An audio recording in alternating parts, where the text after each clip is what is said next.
Since our last video, we have left Mont Saint-Michel behind us, and our next stop is Bordeaux, as we make our way down south through Europe. Today we're going to tell you a few tips on van life in France and the perks of traveling through wine regions.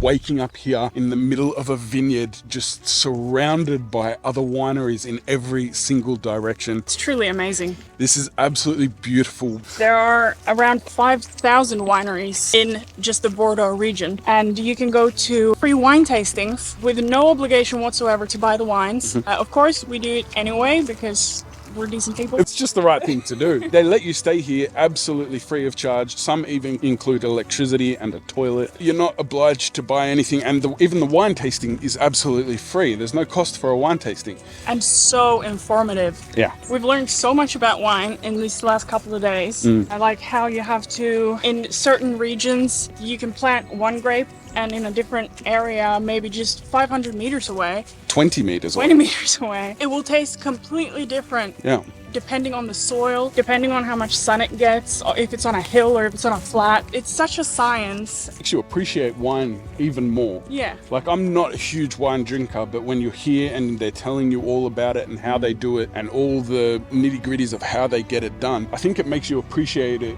a lot more. There's so much that goes into making wine. Winery that we're at the moment does more of a sweet white wine, which is not what Bordeaux is traditionally known for. If you think about Bordeaux, you usually think about like a strong red wine, very bold flavors. But here in this region, there's 4 villages that only make white wine and mostly sweet wine.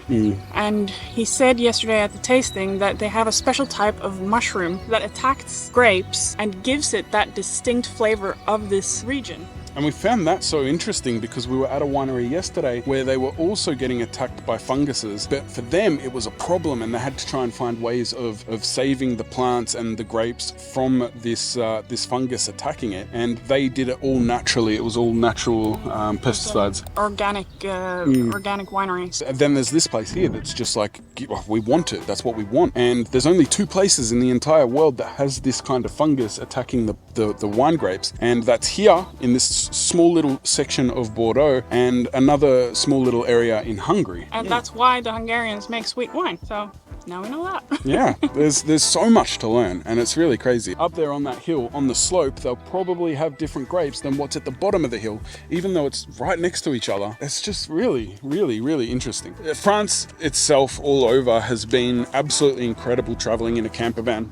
Just because it's so easy and it's super campervan friendly. I know in some other places in Europe, for example in Croatia, you're only allowed to stay at campsites. Here you can pretty much, not exactly anywhere, but pretty much sleep anywhere. As we said, there's so many wineries and places like this where you can just pull up, no obligation, and stay the night, and they'll give you a free wine tasting. Not only that, but France has been fantastic for the fact that there are so many emptying stations to empty your grey water, to empty the toilets. They're almost at every kind of petrol station or supermarket location. They're just all over the place. So if you travel in a campervan, you probably already know about Park for Night. If you don't, we highly recommend that you get it. But this is the amount of tractors. So this is the amount of wineries and things that are similar to that are offering stays just in Bordeaux.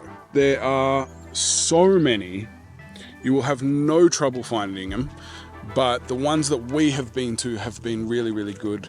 So we'll link them down below so that if you want to come to them, you can. If you like your sweet wines, then this winery here will be the best one for you. If you prefer a dry wine or a red wine, then the winery we were at yesterday will probably be more your style. Both the winery owners are extremely informative and will teach you a lot about the wines, the region, everything. And the last place that we were at, that wine tasting, we were at for almost 2 hours. Yeah. And yesterday's one was about an hour, 45 minutes maybe? Yeah, 45 minutes. Something like that. So it's super informative. And if you compare that to Alsace, where we were last year, and I'm sure you can find other places in Alsace that will have this very informative tastings. The ones that we were at weren't. No. And it's kind of a 10-minute experience. And Alsace is not as versatile when it comes to the wine as Bordeaux is. Alsace almost only make white wine. But here in Bordeaux you can find strong reds, you can find light reds, you can find rosé, you can find dry white, sweet white, sparkling, Cremant, everything. Highly recommend coming to France. highly recommend free camping at these tractors on Park for Night. These wineries are beautiful. They are so accommodating. The people are so friendly. As always, read the reviews. Maybe some of them don't have friendly people, but everywhere we've been has been fantastic. Yeah, it's been really, really good. One thing to keep in mind if you're wanting to compare the east to the west, apart from the wines itself, is that the villages are totally different. The villages in Alsace feel like Beauty and the Beast. Yeah, it's super Disney, super cute villages. Not as much of that here in Bordeaux. No, none really. It's more like old stone houses, and it's just got a totally different vibe to it. It's still beautiful, but it feels like maybe it's a little bit closer to the modern era, like still extremely old, but maybe just not quite as old as that Alsace region. Bordeaux is very easy to travel through. The roads are good. The roads are pretty wide. In Alsace, you can sometimes end up in a very narrow roads, and that's a bit hard. If you're going to Alsace, you'll possibly end up in the French Alps if you're going down south. Not here. Here, the Pyrenees, but Yeah, we'll deal with that when we get to it. We're not there yet. not yet. We did plan to stay here a bit more and film, but the weather kind of held us back a little bit. We're about to head off to Spain Yep. now. Off to San Sebastian next. We're chasing the sun. If you liked this video, Hit the like button, if you want to see more, subscribe, and we'll see you all again in the next one. Bye.